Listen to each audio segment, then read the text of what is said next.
नमस्कार दोस्तों, स्वागत है आपके अपने YouTube चैनल राजस्थान बेरोजगार छात्र संघ पे। जैसा कि दोस्तों आपको पता है कि वित्त विभाग ने एक सर्कुलर यहाँ पर निकाला था जिसमें यूटीबी जो अर्जेंट टेम्परेरी बेसिस पे जो कार्मिक लगे हुए हैं जिनके प्रमोशन और यहाँ पर पदोन्नति को लेकर वेतन निर्धारण को लेकर 30 अगस्त 2024 को एक सर्कुलर जारी किया गया था। लेकिन विभिन्न विभागों द्वारा उसको यहाँ पर सही इंटरप्रेट नहीं यहाँ पर किया गया, जिनको यानी कि सही से समझा नहीं गया, जिसको लेकर फाइनेंस डिपार्टमेंट ने 7 अक्टूबर 2024 को इसका स्पष्टीकरण जारी किया है। जैसा कि दोस्तों आप देख सकते हैं, इन्होंने कहा कि राजस्थान सेवा नियम 1951 के नियम 26C के नीचे नया नियम 26D अत्यावश्यक अस्थायी आधार अर्जेंट टेम्परेरी बेसिस पर नियुक्ति और पदोन्नति पर वेतन निर्धारण के संबंध में इस विभाग की अधिसूचना दिनांक 30 अगस्त 2024 को के द्वारा जोड़ा गया था। लेकिन वित्त विभाग के संज्ञान में आया है कि कतिपय विभागों द्वारा सीधी भर्ती में प्रोबेशनरी ट्रेनिंग के रूप में नियुक्त कर्मचारियों को प्रोबेशनरी ट्रेनिंग अवधि में देय पारिश्रमिक को उक्त अधिसूचना दिनांक 30 अगस्त 2024 में वर्णित दरों के अनुसार संशोधित कर दिया, जबकि उक्त जो पारिश्रमिक की दरें हैं वो केवल और केवल अत्यावश्यक अस्थायी आधार पर नियुक्त कार्मिकों को ही दे। तो यानी कि कहने का मतलब यह है दोस्तों कि 30 अगस्त 2024 को जो सर्कुलर जारी किया गया था 26D जो है 26C के नीचे जोड़ा गया, और ये जो केवल आवश्यक अस्थायी आधार अर्जेंट टेम्परेरी बेसिस के पर जो अपॉइंट जो कार्मिक हैं केवल और केवल उन्हीं पर लागू होगा। लेकिन कुछ जो कार्मिक हैं अर्जेंट टेम्परेरी बेसिस के अलावा चाहे वो प्रोबेशनल ट्रेनिंग के रूप में कार्यरत हों, उनको भी यहाँ पर इस रूल का लाभ दिया गया, जो कि सही नहीं था। इसी को लेकर वित्त विभाग के संज्ञान में इस प्रकार के काफ़ी मामले आए, यानी कि जो प्रोबेशन पे जो कार्मिक नियुक्त हैं उनको भी यहाँ पर पूरा वेतनमान यहाँ पर दे दिया गया, जो कि उचित नहीं है। इसी को लेकर वित्त विभाग ने स्पष्टीकरण जारी किया। इन्होंने कहा कि वित्त विभाग के संज्ञान में है कि कुछ विभागों द्वारा सीधी भर्ती से प्रोबेशनरी ट्रेनिंग के रूप में नियुक्त कर्मचारियों को प्रोबेशनरी ट्रेनिंग अवधि में दे पारिश्रमिक को उक्त अधिसूचना दिनांक 30 अगस्त 2024 में वर्णित दरों के अनुसार संशोधित कर दिया, जबकि उक्त दरें जो है अत्यावश्यक अस्थायी आधार पर नियुक्त कार्मिकों को ही यहाँ पर देय होंगी। साथ ही उन्होंने कहा कि सीधी भर्ती से नियुक्त कर्मचारियों को राजस्थान सिविल सेवा पुनरीक्षित वेतन नियम 2017 की अनुसूची 4 में वर्णित दर पर नियत पारिश्रमिक दे है। उक्त अनुसूची 4 में कोई भी संशोधन नहीं यहाँ पर किया गया। यानी कि इनका कहने का मतलब है जो कार्मिक सीधी भर्ती के मार्फत नियोजित होगा उनके लिए जो वेतन नियम 2017 है उसकी अनुसूची 4 है वो इफेक्टिव है, और जो 4 जो है यहाँ पर राजस्थान सिविल सेवा पुनरीक्षित वेतन नियम 2017 की अनुसूची 4 में किसी भी प्रकार का संशोधन यहाँ पर नहीं किया गया। अतः इस संबंध में स्पष्ट किया जाता है कि वित्त नियम विभाग की अधिसूचना दिनांक 30 अगस्त 2024 में राजस्थान सेवा नियम 1951 के नियम 26D बी के नीचे अंकित तालिका टेबल के अनुसार दे नियत पारिश्रमिक जो फिक्स रेम्युनरेशन है वो अत्यावश्यक अस्थायी आधार पर नियुक्त कार्मिकों के वेतन निर्धारण के लिए प्रभावी है। प्रोबेशनरी ट्रेनिंग के नियत पारिश्रमिक निर्धारण के लिए अधिसूचना दिनांक 30 अगस्त 2024 के प्रावधान लागू नहीं है।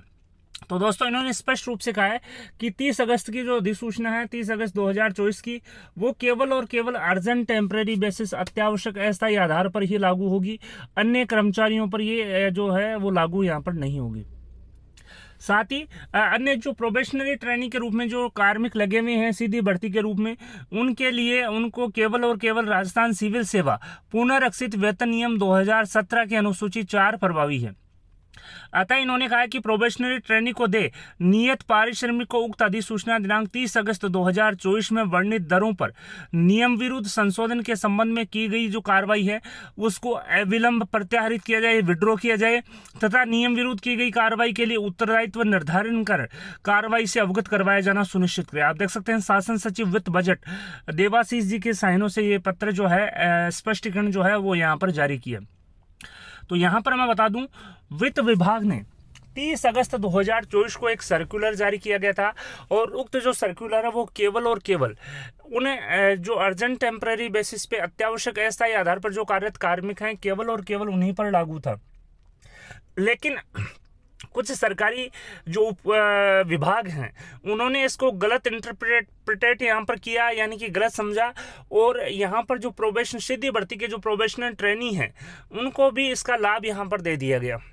लेकिन जो कि कतई उचित नहीं है, जो सरासर गलत है। तो इन्होंने यहाँ पर 7 अक्टूबर 2024 को इसका स्पष्टीकरण जारी किया और इन्होंने कहा कि जो सीधी भर्ती के जो कार्मिक, ये जो अधिसूचना है 30 अगस्त 2024 की, वो केवल और केवल अर्जेंट टेम्परेरी बेसिस पे जो कार्मिक लगे हुए हैं केवल और केवल उन्हीं पर लागू होगी, अन्य कर्मचारियों पर लागू नहीं होगी। इनके द्वारा कहा गया कि सीधी भर्ती से नियुक्त जो कर्मचारी हैं वो राजस्थान सिविल सेवा नियम पुनरीक्षित वेतन नियम 2017 की अनुसूची 4 में वर्णित दर पर नियत पारिश्रमिक दे हैं, और साथ ही अनुसूची 4 में किसी भी प्रकार का कोई संशोधन यहाँ पर नहीं किया गया है। इस संबंध में स्पष्ट किया था कि वित्त नियम विभाग की अधिसूचना दिनांक 30 अगस्त 2024 में राजस्थान सेवा नियम 1951 के नियम 26D बी के नीचे टेबल में जोड़ा गया है, जो कि केवल और केवल fix remuneration urgent temporary basis के कार्मिकों के वेतन नियुक्ति पर और वेतन निर्धारण के लिए प्रभावी है। प्रोबेशनल ट्रेनी जो हैं उनके लिए अधिसूचना दिनांक 30 अगस्त 2024 प्रभावी नहीं है। साथ ही इन्होंने कहा अगर किसी विभाग ने या किसी संस्था ने या राजकीय उपक्रम ने अगर इसका लाभ सीधी भर्ती के माध्यम से जो कार्मिक नियोजित है उसको दे दिया है, तो जो आदेश यहाँ पर निकाला उसको तत्काल प्रभाव से विड्रॉ यहाँ पर किया जाए, और विड्रॉ करते हुए नियम विरुद्ध की गई कार्रवाई के लिए उत्तरदायित्व और ड्यूटी निर्धारण करते हुए की गई कार्रवाई से अवगत करवाया जाना सुनिश्चित करें। आप देख सकते हैं प्रतिलिपि दी गई है विभिन्न को आवश्यक कार्रवाई सूचनार्थ। साथ ही संयुक्त शासन सचिव फर्स्ट वित्त के भी साइनों से ये पत्र जो सर्कुलर है, जो स्पष्टीकरण है, वो जारी किया है। तो मैं एक बार फिर से बता देता हूं, 30 अगस्त का जो रूल है वो केवल और केवल अर्जेंट टेम्परेरी बेसिस यूटीबी की नियुक्ति, पदोन्नति और वेतन निर्धारण के लिए ही लागू है। अन्य कोई भी कर्मचारी हो, चाहे वो सीधी भर्ती के मार्फत लगा हुआ हो, चाहे वो प्रोबेशनल ट्रेनी हो, उनके लिए यहाँ पर ये जो रूल है वो प्रभावी नहीं है। उनके लिए आप देख सकते हैं यहाँ पर राजस्थान सिविल सेवा पुनरीक्षित वेतन नियम 2017 की अनुसूची 4 प्रभावी है, और अनुसूची 4 में किसी भी प्रकार का कोई संशोधन नहीं किया गया। तो दोस्तों 30 अगस्त 2024 का जो सर्कुलर है केवल और केवल अर्जेंट टेम्परेरी बेसिस यूटीबी आधार पर नियुक्त पदोन्नत कार्मिकों के वेतन निर्धारण को लेकर ही यहाँ पर है, अन्य कार्मिकों के लिए नहीं है। वीडियो पसंद आई तो अपने दोस्तों के साथ लाइक और शेयर करना ना भूलें। आपके अपने यूट्यूब चैनल राजस्थान बेरोजगार छात्र संघ को सब्सक्राइब करें, और सब्सक्राइब बटन के साथ ही बेल आइकन है उस पर भी क्लिक करें, ताकि आने वाले लेटेस्ट वीडियोस के नोटिफिकेशन सबसे पहले आपको मिल सके। तो दोस्तों यहाँ पर 26C के नीचे जो 26D है वो जोड़ा गया है, जो केवल और केवल यूटीबी पर लागू होगा। धन्यवाद दोस्तों, thank you for watching Rajasthan बेरोजगार छात्र संघ।